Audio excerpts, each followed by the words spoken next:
So as the program manager of talent development at Accolade, I have the privilege of managing what's called the Listening Path portfolio. So it's a large, sort of diverse set of mediums.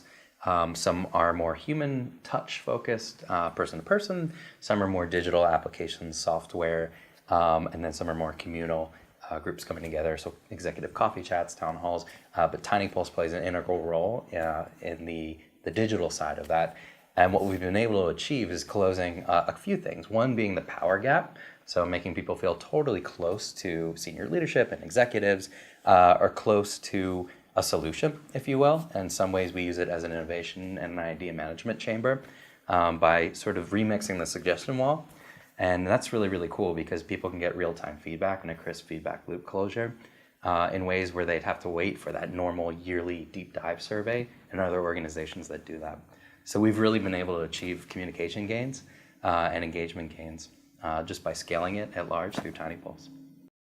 So a lot of companies run a yearly deep dive engagement survey, or they'll use a lightweight, more sort of nimble pulse survey, much like TINYpulse. We use TINYpulse, obviously, that's why I'm here. We see those things in complement in that the deep dive engagement survey really utilizes a certain set of questions where we go into different graphs and data points to show us different kinds of trend lines, whereas the UX and the theme around TINYpulse is really sort of in the moment. And what that does by way of our content calendar spread monthly is it diminishes recency biases. And what I mean by that is wherever date we pick to do the deep dive yearly engagement survey, we know that the prior week or month or even in that quarter is going to be the most familiar topic of conversation. And therefore some of that trickles into the survey. That's just natural. TINYpulse helps us really sort of smooth that out across the entirety of the year. At Accolade, we actually use a content calendar that puts a flag down for a quarterly happiness pulse. So we know that there's a nice healthy trend line that we can follow that follows the employee throughout the entire year.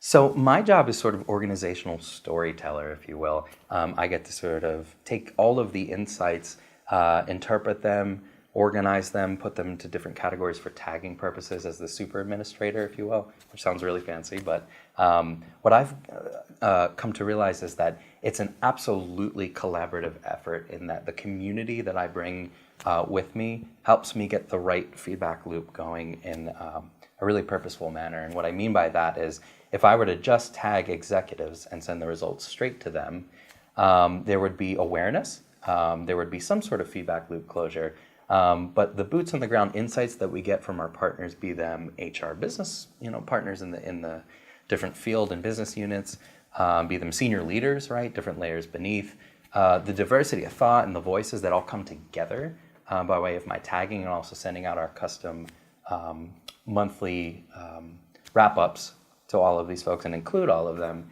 really helps us bring everyone together to come together for awareness purposes, but also to build collaborative solutions and answers in the solve. So we've all been sort of teaming on how we use TINYpulse in a way that I've never seen done before as we progress to actually use the tool together, be it formally by admins and people behind the system, or myself just telling people, hey, this is something you should be aware of, let's work together on an answer, and let's get it back out to the people to show them that we're listening and responding.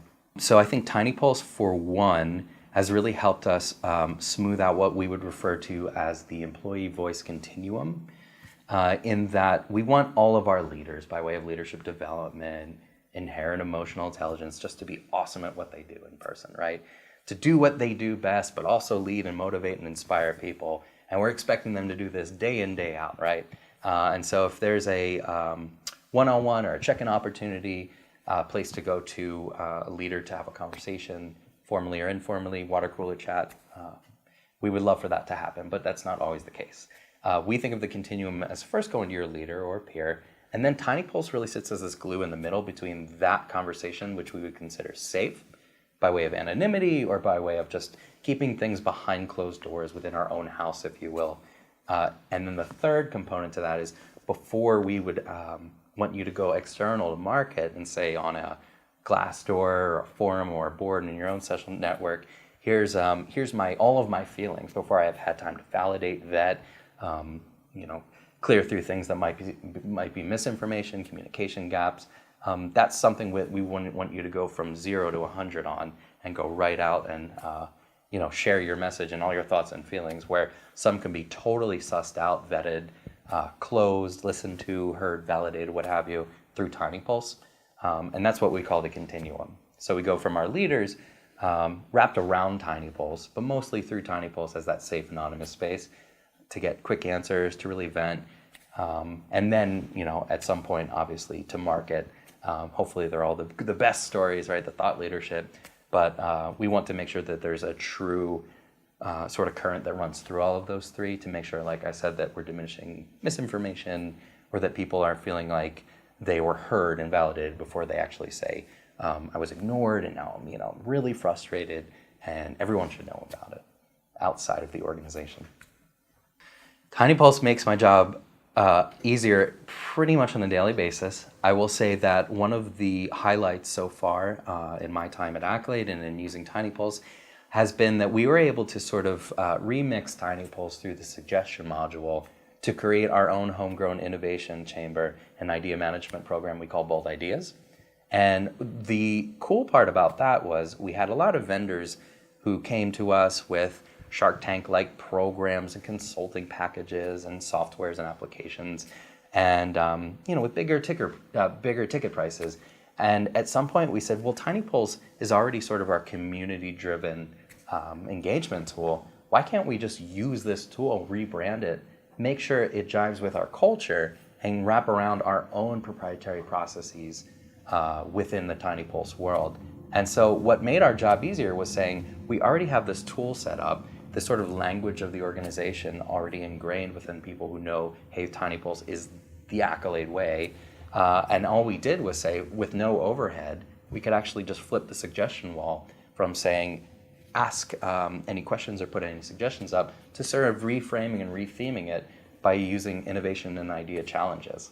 And then putting a whole team around that who we've tagged called idea coaches to go in, assess, bring things out of the system, and actually elevate those. So TINYpulse was there for me as a turnkey solution, as a jump-off point, and as a really clean, scalable way to connect processes with people. Anyone who wants a very easy, clean UX as a dashboard way to listen to your employees and to flip comments, responses, suggestions into actionable insights. But beyond that, I've heard a lot at this conference about the idea of learning organizations. And I think a unique way to actually offer TINYpulse to a new audience that might be quite interesting would be to offer it within the education system. I think an extrapolation off of a learning organization, a business if you will, would be to actually use TINYpulse amongst students and teachers and professors to sort of suss out how happy are they in class, or how are they feeling about their environment. Something that could be a fun experiment. I, for a while, said, come to my desk, and this was not scalable whatsoever. Come look at my screen. I'm the super admin. I will let you see what I see. I will let you play around with it. Try to break the system. Try to get through to the ways that we can secretly find out and trace and correlate data to find out who you were. I can't do it. I'm sure you can't do it because it's not possible. The interesting thing at this conference that I had heard that I think is a way more scalable approach, and is less come to me singularly and we'll do the private lesson and anonymity, is why don't we proactively get ahead of this in onboarding?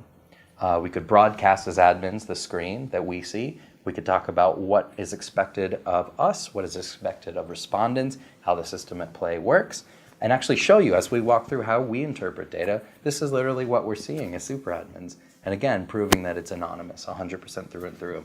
So I get that question time and time again, but I think there's a way more scalable way to do it for new employees, or to reorient them to TINYpulse or other engagement activities, instead of me just saying, hey, please come over, I will prove it to you, look at my laptop. I can't see who you are.